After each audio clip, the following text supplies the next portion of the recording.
Welcome everyone. We'll start our Gita class. In last class we had done this verse. Vasansi jirnani yatha vihaya. And here Lord was explaining that just like a man is shedding the worn out garments and takes the other new ones, likewise the soul or the self, casting off the bodies, enters into the others which are new.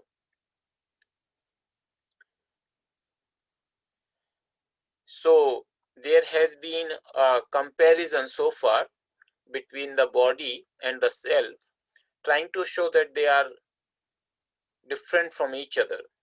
The reason why Lord is trying to show that they are different from each other, because most of the time I have a fallacy. I take myself as the body. So I take the self as the body, and therefore these teachings. So in the same line, there is another verse here, verse number 23. So I'll chant this verse one quartet at a time and you repeat after me.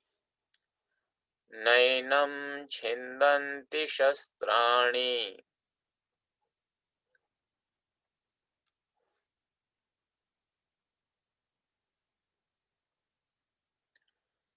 Nainam dahati pavakaha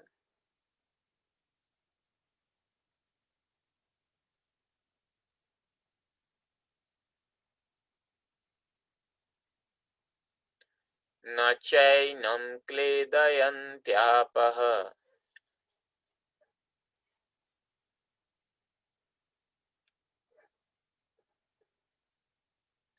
Na shoshayati marutaha.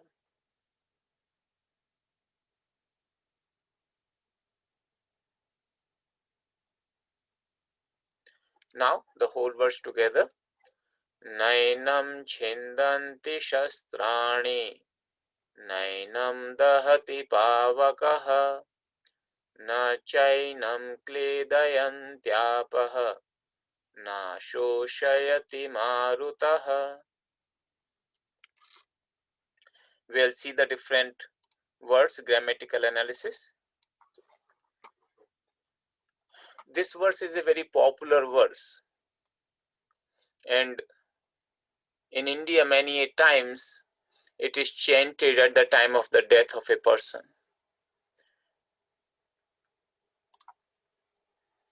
So na is a indeclinable, enam is a nominal pronoun, chindanti is verb, shastrani is nominal, na is indeclinable, dahati is a verb, pavaka is a nominal, na is indeclinable, cha is also indeclinable, enam kledayanti is a verb, apa is a nominal,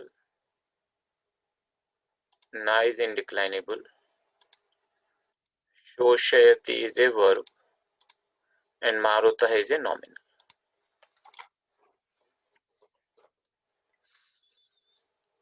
So we see that there are 1, 2, 3, and 4 verbs. So they are really short sentences in this verse, as you can see in the Anvaya. So the meaning here, indeclinable, so na means not. Enam, if you remember, we have done this one earlier also. Enam, it has come in the earlier verses also. Ya enam ajam avyayam. So enam refers to this, but it has a special characteristic, this particular word. It is used to refer to something which is already described. So because there is a connection of the description of Dehi, the one who has the body or one who dwells in the body or the self, in the similar connection, this verse is continuing. So enam.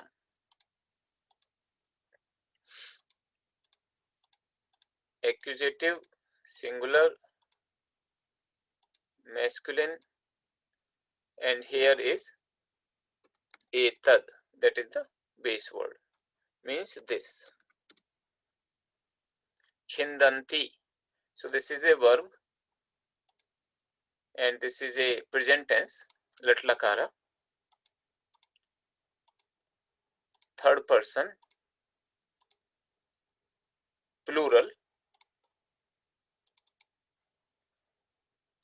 it's a parasmaipadi, and root here is chid, means to cut. So because it's a third person plural, it becomes they cut. So we'll see what there is a word for they here, but that it's a third person plural, so cut. And shastrani, it's a nominal. So shastrani is nominative, plural, it's a neuter gender. So vanam, vane, vanani, like vana, it's a shastrani, and the base word here is shastra,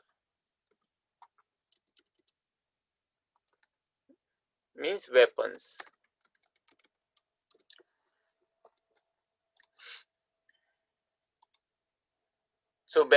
So basically what is this is like one sentence. So what it would mean is weapons cut this not, means weapon do not cut this.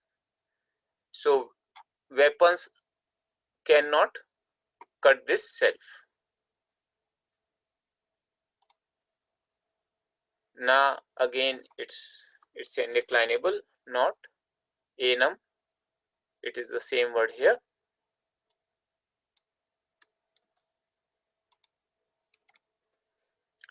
Dahati, it's a verb, so this you probably all are familiar.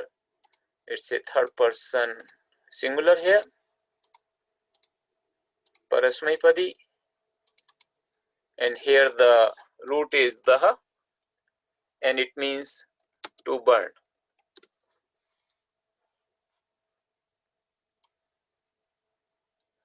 Pavakaha, so it means burns because it's a singular. Pavakaha, Pavakaha would be nominative, like Rama, singular, masculine, and the base word here is Pavaka,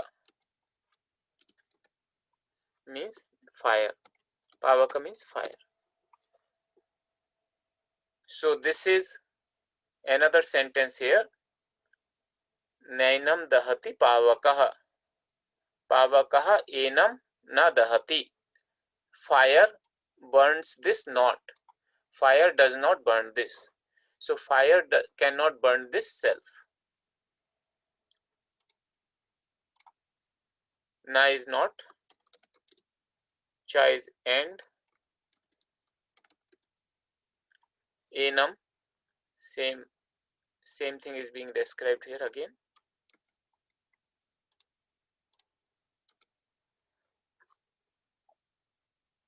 Kledayanti, this is a verb, and like just like Shindanti, it's a third person plural. So let third person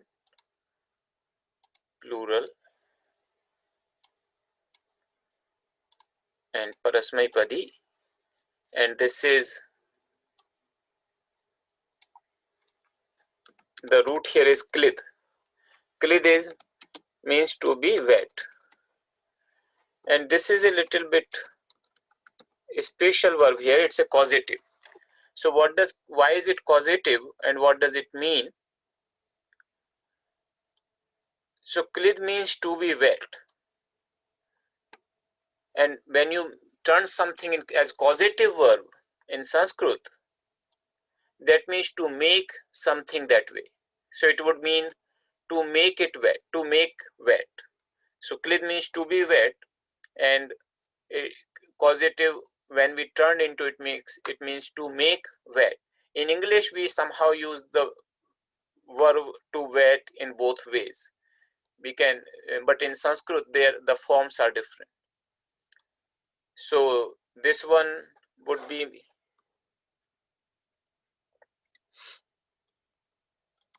wet, essentially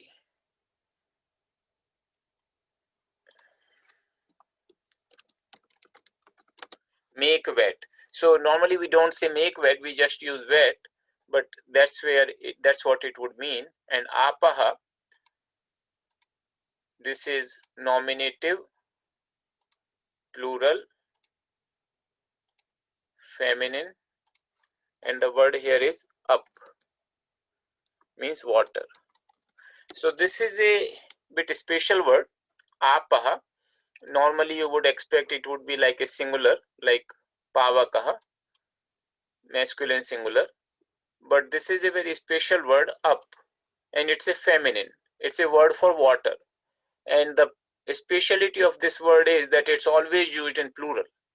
So this form which you see, it's a plural form. So apaha, water. That therefore you have, even though water generally we would understand as a singular, but because this is a little bit special word, here it is plural, and that's why the verb is also plural here, kledayanti. It's not a single. Unlike pavakaha, which is dahati, it's a nominative singular and singular verb. Here it is plural. So water does not wet this. Nacha enam kledayanti apaha. The water does not make it wet. Na means not. Shoshayati. This is also a verb. So let, third person, singular, parasmaipadi, and here the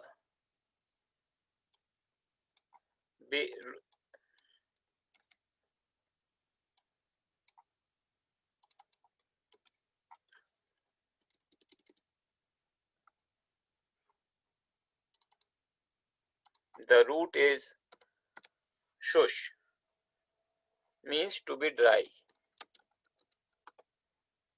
and this is also in a causative form, because causative would make it mean to make dry. So the meaning would be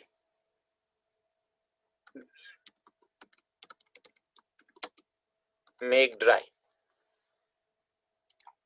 Again, in English we don't use it this way, we just say dries. Marutaha,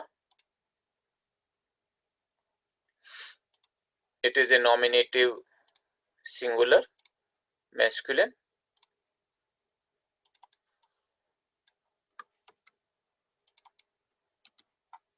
Maruta means wind.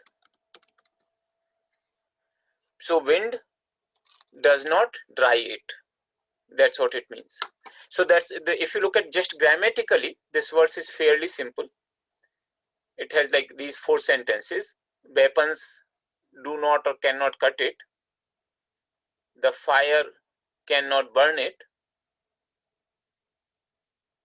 The water cannot wet it. And the wind cannot dry it.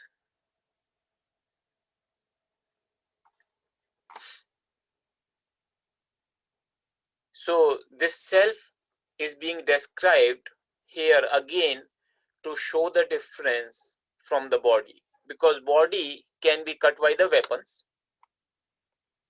it can be burnt by fire, it can be made wet by water, and it can be dried by wind. All these things are not applicable to the self. Self is not subject to any of these processes. So no matter what kind of weapons it is, they cannot cut the self. Fire, however strong fire could be, it cannot burn the self. So even in the middle of the sun, it will not be able to burn the self. Water cannot make it wet, and the wind cannot make it dry. So that is one way to understand that it is different from the body. Another way, if you look at in this verse, it has been represented that the 5 elements do not affect the self. So Shastra, the weapons, they represent the earth element. So all the weapons need the help of the earth element to make them. The fire, of course, represents the fire element. Water represents the water element, and wind represents the air or wind element. And the 5th element is the space. Because space does not affect anything, it is not mentioned here. In other words, the self is beyond the 5 elements. So in the Vedic literature, this whole world, including our bodies, is described as composed of 5 elements: earth, water, fire, air, and space. In this verse, Lord is describing that this self is beyond these 5 elements, and therefore these elements cannot affect it, cannot make any dent in self. So now we move on to the next verse.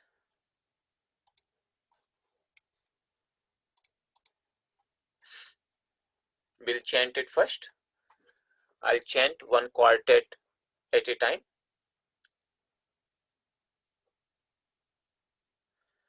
Achedyoyamadayoyam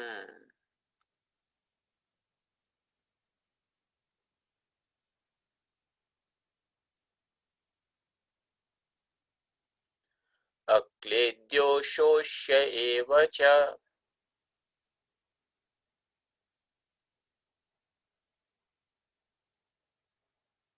nityah sarvagatah sthanuh.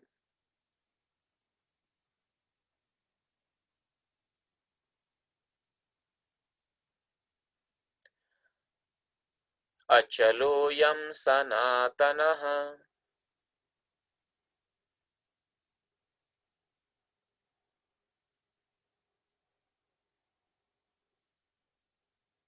Now the whole verse together. Achedyoyamadayoyam akledyo shoshya eva cha nityah sarvagatah sthanuh achaloyam sanatanah.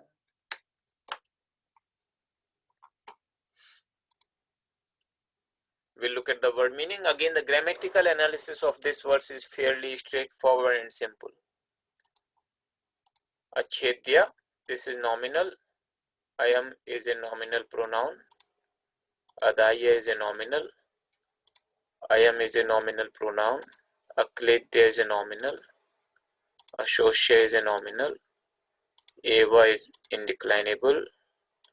Cha is indeclinable. Nitya is nominal. Sarvagata is nominal. Sthanu is nominal. Achala is nominal. Ayam is nominal pronoun. Sanatana is nominal.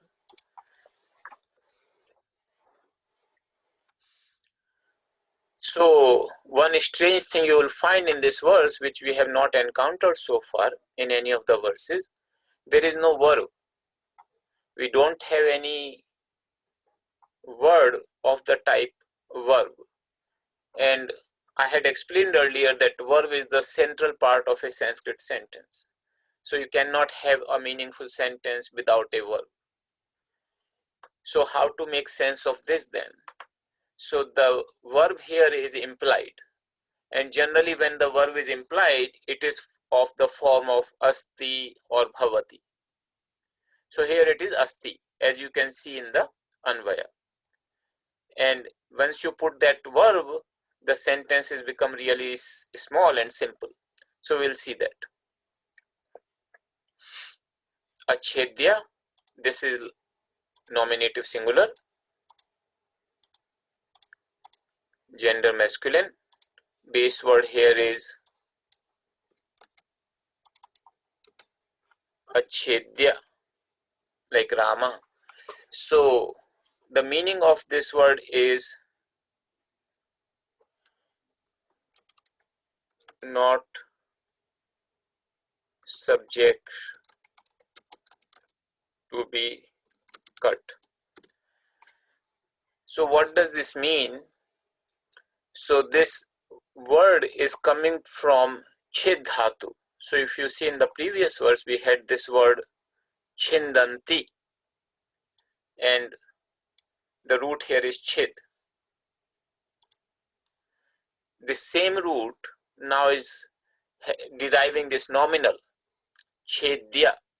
So the word then becomes chedya, and once you negate it, it becomes so chedya. So chid, and if you make it chedya, means it is subject to be cut. And because we have put the akara in front of it, and because of sandhi rules, additional chakara comes here, it becomes achedya, means not subject to be cut.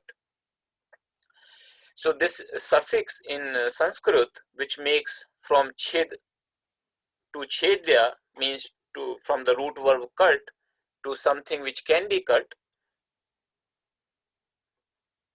It is similar to in English, we have something like able, like eatable. So eatable means something which can be eaten, or drinkable, something can be drunk. So in English, Sanskrit, we have similar kind of suffix to make these meanings, unlike in English, where this suffix able is used only with certain verbs. In Sanskrit, this can be used with all the verbs. So like we don't say cuttable normally, but technically you could be translating as non-cuttable, if you will be, but in English normally those words are not used. The idea is the same.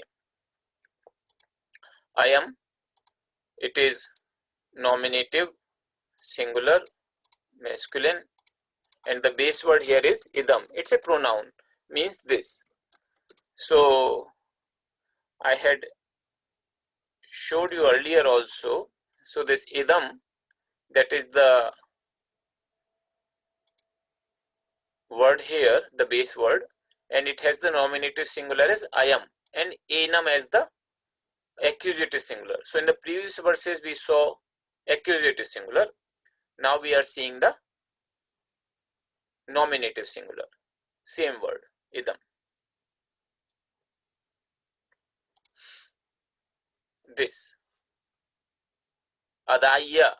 So this is another noun of the same kind. Nominative, singular, masculine, and the base word here is adaya, not subject to burn. So it is the exact, very similar word like achedya. It is adaya, coming from daha root.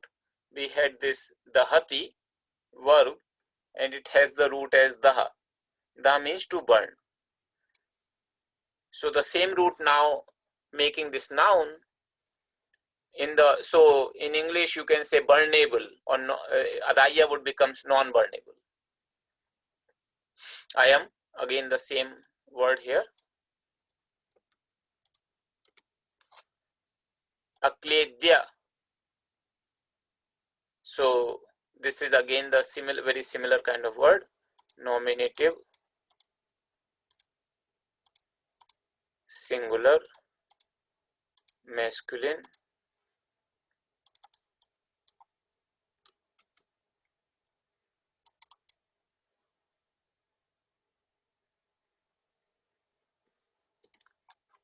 akledya, and this means not subject to be wet. So you can clearly see the connection between the previous verse and this verse. So in previous verse he is using the verb forms, and the same verb forms now are being used to make this kind of noun. So klid was the verb root in the previous verse, and now it is same root is deriving this noun called kledya, means something can be made wet, and non-wettable. If you could make a word like in English, if you coin a word like in English, it would become like that. Similarly, this word ashosya, exactly the same way. So the four roots which are used in this verse as the verb form, here they are being used in the nominal form. So nominative, singular, masculine, and the base word here is ashosya.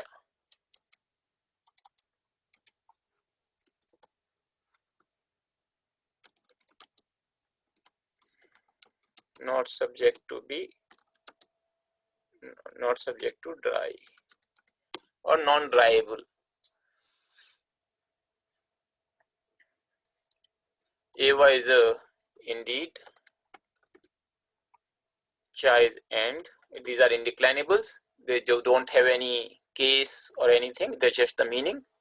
Nityaha. It is again a nominative singular,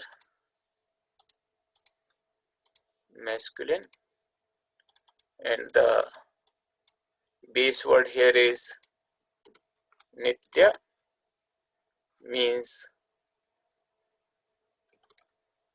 not subject to time.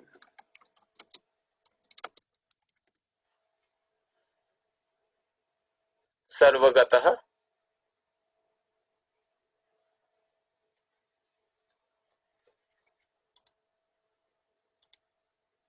nominative, singular, masculine,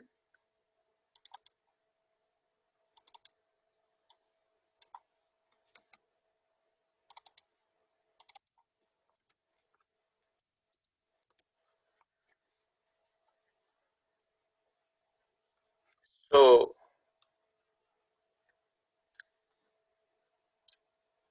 Sarvagataha, this word is made of two different words.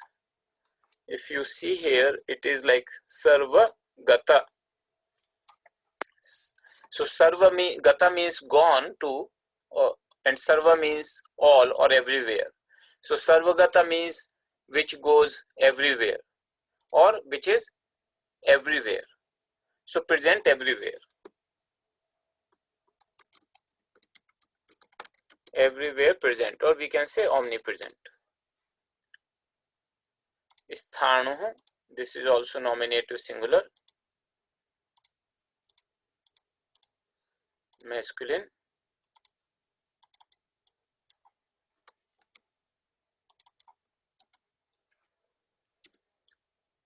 this is the base word sthanu, and this means steady or stable. Achalaha, this is again nominative singular, masculine,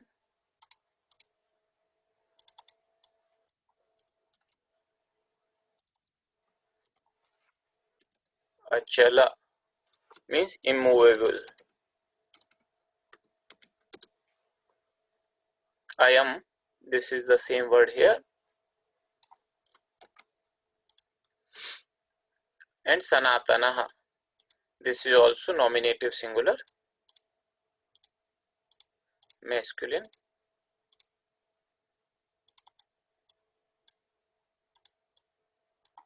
The base word here is sanatana. It means eternal. So we have to, because there is no verb, we have to supply the verb forms to make the sentences. So when we supply those verb forms which are implied, as I said, that this is the form of asti, means is. So I am acheda, achedya. So this is one sentence in a way. This is not subject to be cut, means this cannot be cut. This refers again to the self, because that's what is being described here. So this cannot be cut. Adaya, I am, these two again make a sentence. So I am adaya asti. This cannot be burnt. Akledya asti. This self cannot be made wet. Ashoshya asti. This self cannot be made dry.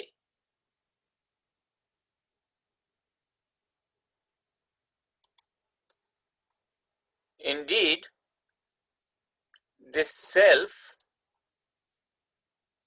is not subject to time. That means it is beyond time. It is omnipresent. It is steady or stable. It is immovable, does not move.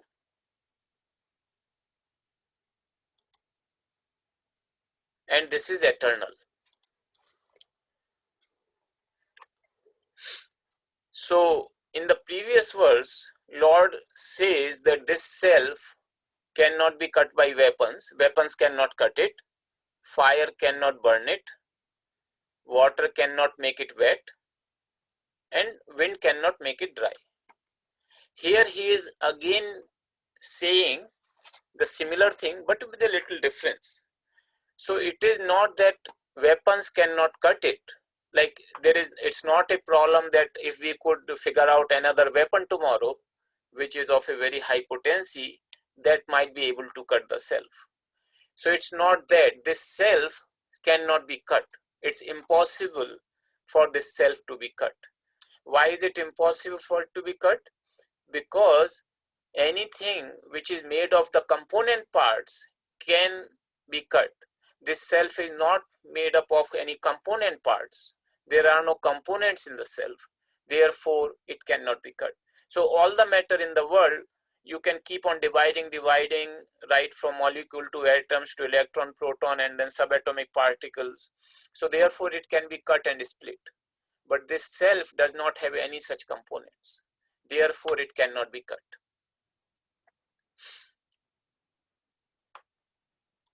Similarly, fire cannot burn it, Lord already said, but now here he is saying it's not that fire cannot burn it and maybe there is some other special fire or some special thing which can burn it. That is not so. This cannot be burnt. This is not subject to be burnt. It's impossible for it to be burnt. Similarly, this cannot be made wet, not just by water. Maybe ordinary water is not good enough. There may be some water in another world which might be make it wet. Not possible. So similarly, the wind cannot dry, but maybe there is something else which can make it dry. And Lord is denying that possibility also here, that it cannot be dried. Another way to look at this verse is also that here it is described in terms of 5 elements, like in a gross sense. So this represents the gross body. That gross body can be cut, gross body can be burnt, gross body can be made wet, and gross body can be dried. But self is not the gross body, and therefore it is not subject to any of these things. And here you can say that, okay, it cannot be cut by the weapons, but many a times we say in our expressions that your words have pierced my heart. So the body remains intact, nobody can see any piercings there, but the person feels his heart is pierced by the words of somebody else. And that kind of cutting or that kind of piercing is also not possible for the self. Self cannot be cut or pierced even by the words or any emotions of another person. So self is beyond that. Similarly, a person may be burning out of anger. There is no burning sign on the physical body. Fire is not required there. Anger alone is enough to burn the person. No doctor can treat those burns, but the person feels a person is burning. We all have these expressions. And self is not subject to even that kind of burn. No kind of anger can have any impact on the self. Similarly, we can sometimes use the expression of being wet by the shame or something.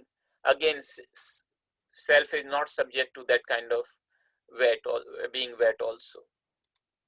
Nor somebody could be dried out of sorrow, that a person is completely withered out of sorrow. We normally use that expression. But self is not subject to that kind of drying or withering also. So all these things which we explain, which I just told you, they refer to the astral body or the subtle body. So self is not the subtle body either. That's what it means.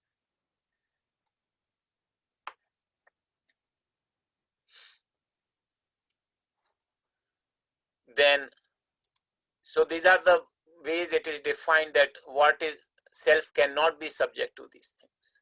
And here he is describing those qualities in the by the using the positive words. Like here it was used with the negative words.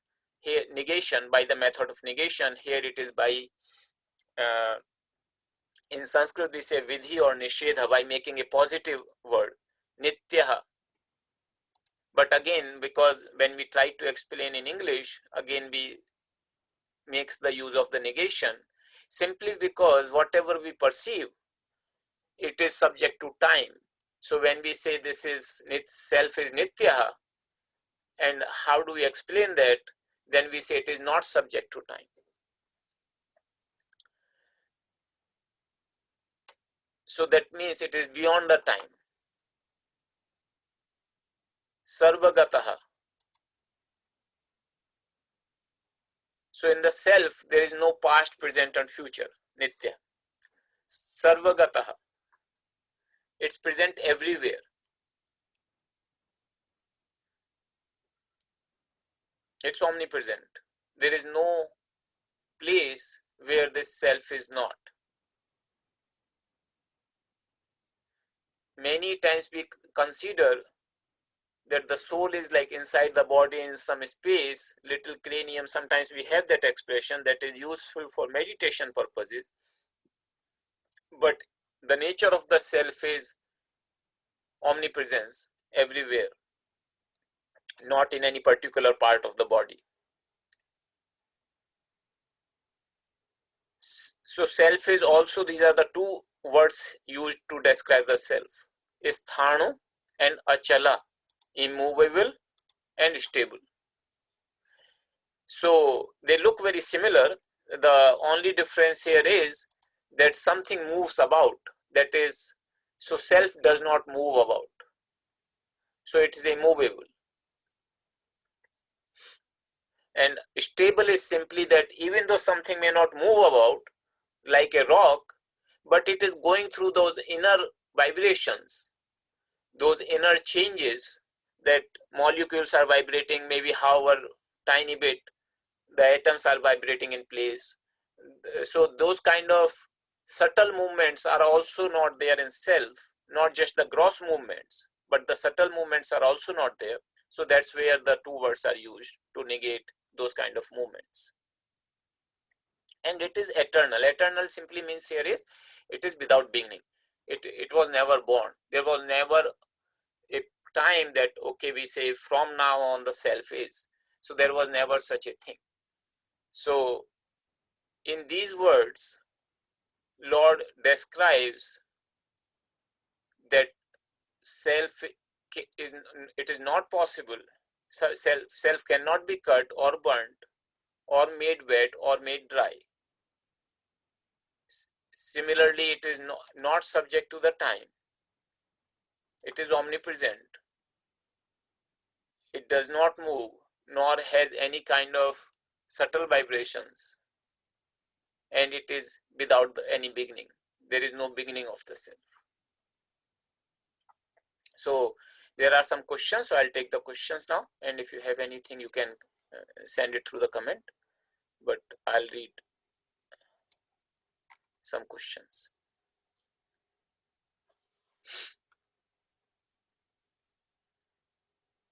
So there is a question here, Sanskrit word for causative. So I used this causative roots here.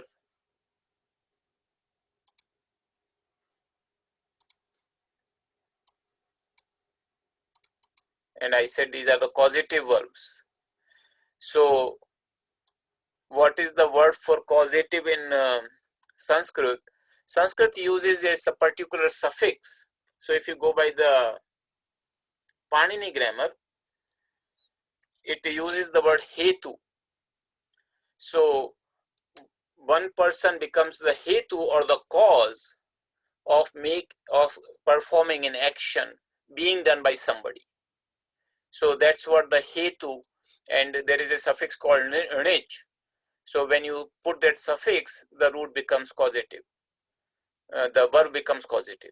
So it's technically Sanskrit word is hetu.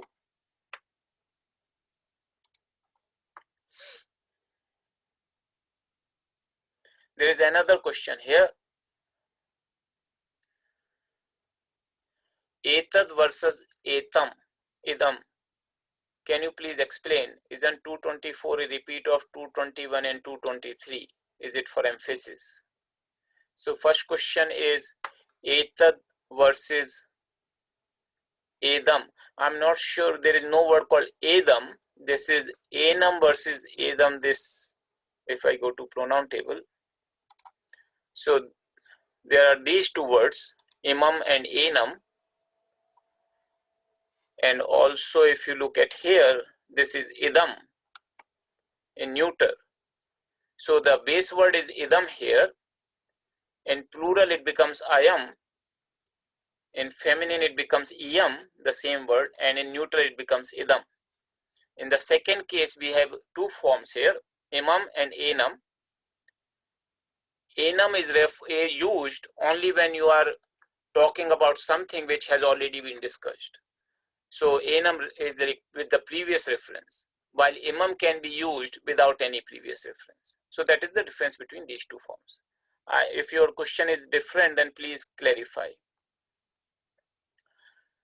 Isn't 224 a repeat of 221 and 223? So if you look at the verses here, 223 and 224, there's a very clear connection, as I explained also. And 221 is also talking about the same thing, in eternal, unborn, subject to not subject to change. So yes, there is a repetition, and Acharya Shankara says here that Lord truly explained those things earlier by this verse alone, to tell that there are 6 aspects of the body, na jayate miryate va kadachit. So in 220 itself, Lord explained very clearly that the body is different and the self is different. The killing of the body, the body being died, does not affect the self. Self is not slain. Even though the body is slain, self is not slain. So Acharya Shankara here in his commentary says that in this verse, this has been explained very clearly. So anything further is only for emphasis, and because this self-knowledge, it is very difficult to attain, and it needs a lot of repetition, because of our wrong notion about me being is the body. When I refer as I, myself, I refer to as the body and mind. And when Lord is saying that these are the two different things, so that thing has to be emphasized. So there would be repetition, and that's what it is. So in 223, for example, as I explained, you can refer to that as a gross body, and 224 would be for referring to the subtle body.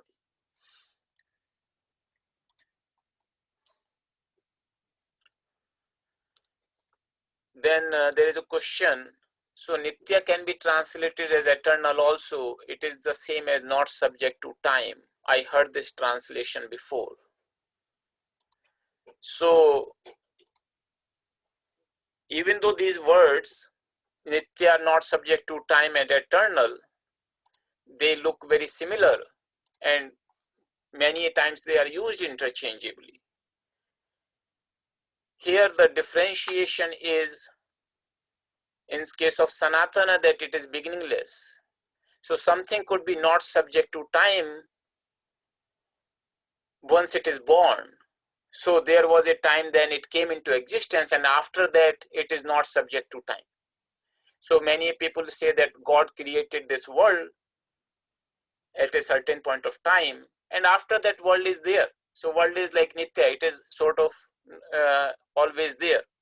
But there was a time when it was not there, and physicists also reaching the similar conclusion, even though there is no consensus on it, that there was a big bang and there was universe started at a particular point of time. Even though we say started particular point of time, but because time did not exist then, yet we agree that there was a beginning of the universe, and after that it has been there. So here the emphasis is that self is not such. That means it is not that God created self at any point of time and then after that it is Nitya. So that part has been emphasized here.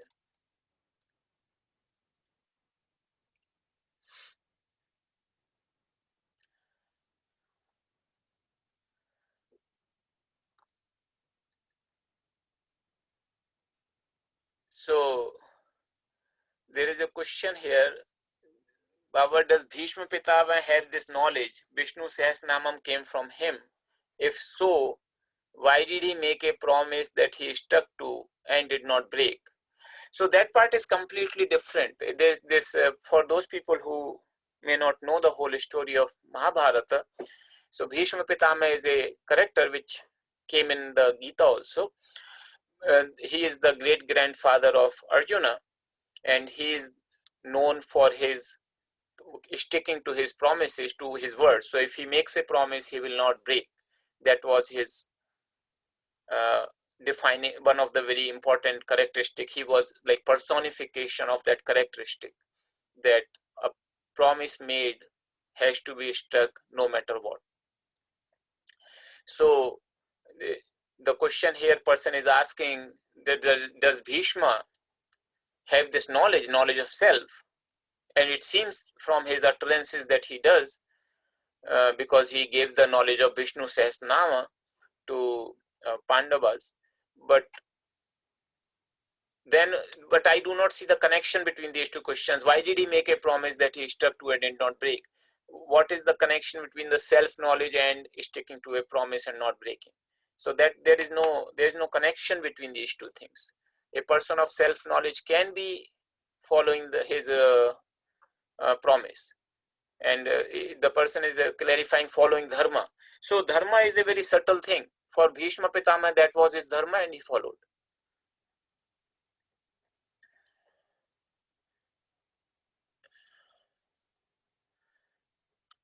There is a question here. Kriya Yoga focuses on sound, light and vibration. How do we connect this to this shloka? So you can connect it in the sense of that physical body, astral body and the causal body, and here the self is beyond all these three. So whatever we hear, the sound, light and vibration, these are still part of the manifestation. The self, one who is experiencing all those sound, light and vibration, that which is referred as I, that is beyond this. There is a question here, what is the soul versus self? They are normally used interchangeably, in Sanskrit literature, the self is as an Atman, and that has been more common. That means myself. When you say soul, somehow this idea that I am the soul does not arise easily, but essentially they are the same thing. In English, in Sanskrit, the word Atman, that is what is used, and Atman literally means self, like myself. When I say I hurt myself, in that way, so self.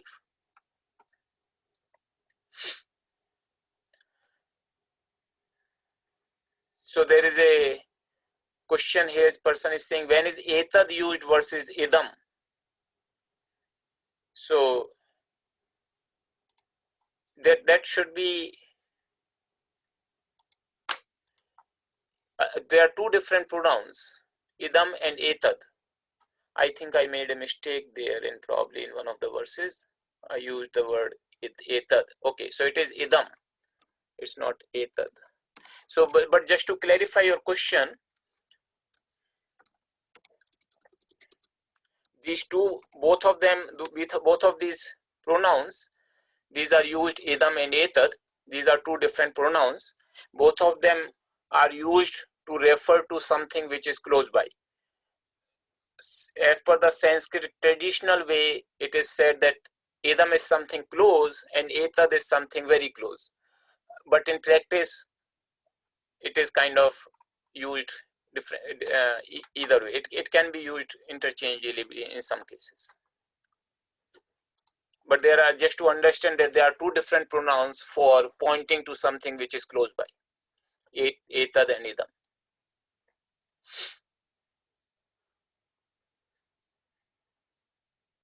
So there is a question here, is soul and self the same? Then why, when someone dies, they say the soul left the body and takes another birth? But here it is written that soul does not have birth or death. So it's a very beautiful question. The soul does not have birth or death because soul is there. It is it takes another body. So there is no birth for the soul. The body comes into existence and we say rebirth.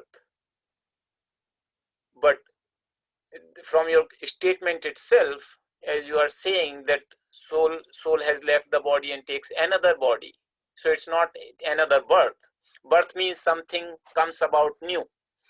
So it's only the body which comes newly. The self is the same. That's why we call it rebirth, because it's not the birth of the body, but the soul, just that process, that self taking another body, is called rebirth. Self does not change, of course. And this example has been amply clarified in the verse number 222, that just like a person gives up the old clothes and takes the new one, similarly the self gives up the old bodies and takes the new ones. So the person does not change because he changes the clothes, only the clothes are new. So it's like a new cloth we call rebirth.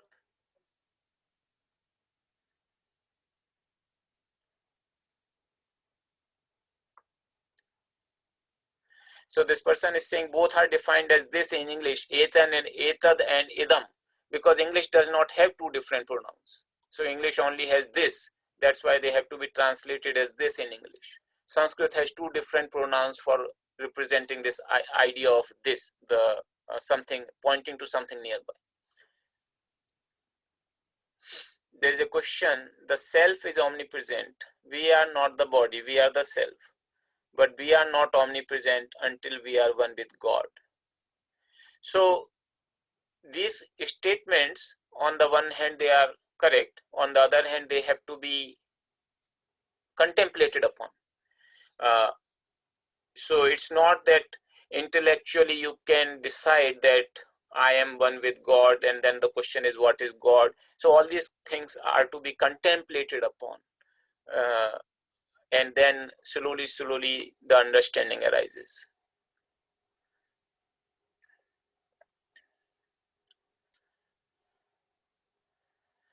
And all the spiritual practices are nothing but making us more fit for attaining that knowledge. To be attaining that knowledge means to be able to see the truth which is existing, not something to create something new. So there is another comment here. This was a flawless explanation. Thank you so much. So there is a question. I'm confused about if we are talking about the individualized self or the universal self. So you have to, again, as I said, if you contemplate upon it, that what is individual self, what is universal self, you will understand the answer to that. One of the verses earlier in Gita, which had this thing that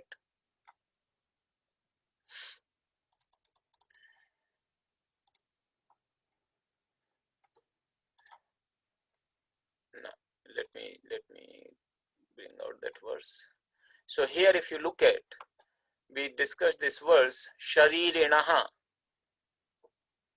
that is the one who has the body or the self, and then the bodies, this is plural. So you see the bodies are in plural and self is used as in singular. So essentially the self is one. There are no multiple selves.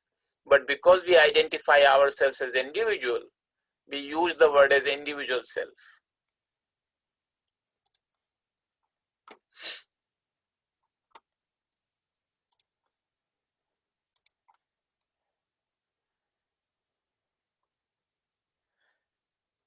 So there's similar question on similar question that I'm not still clear. Is your soul different from mine, or is it all but one self underneath?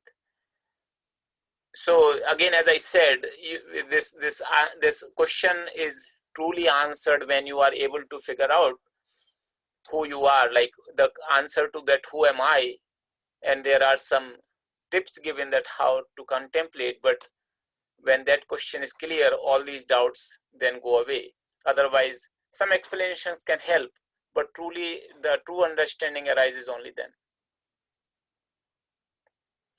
Okay, there is a very good question here. If the soul does not change and cannot be destroyed or changed, then what are we trying to change during meditation? The body and mind?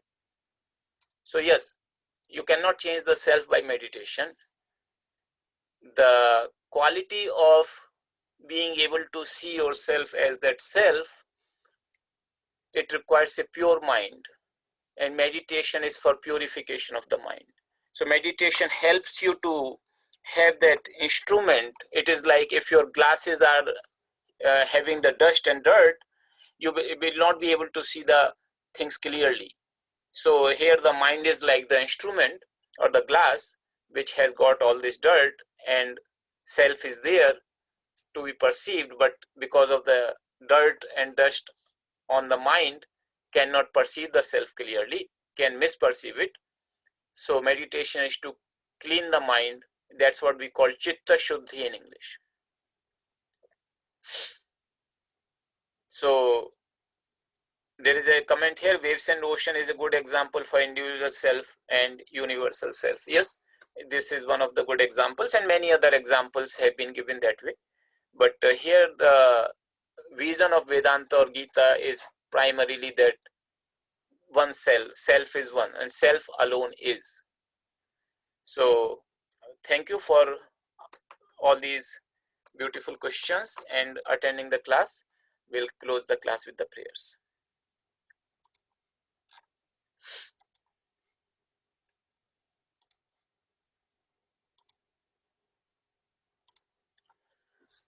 Sarve bhavantu sukhinah, sarve santu niramayah, sarve bhadrani pashyantu, ma kaschid dukha bhag bhavet.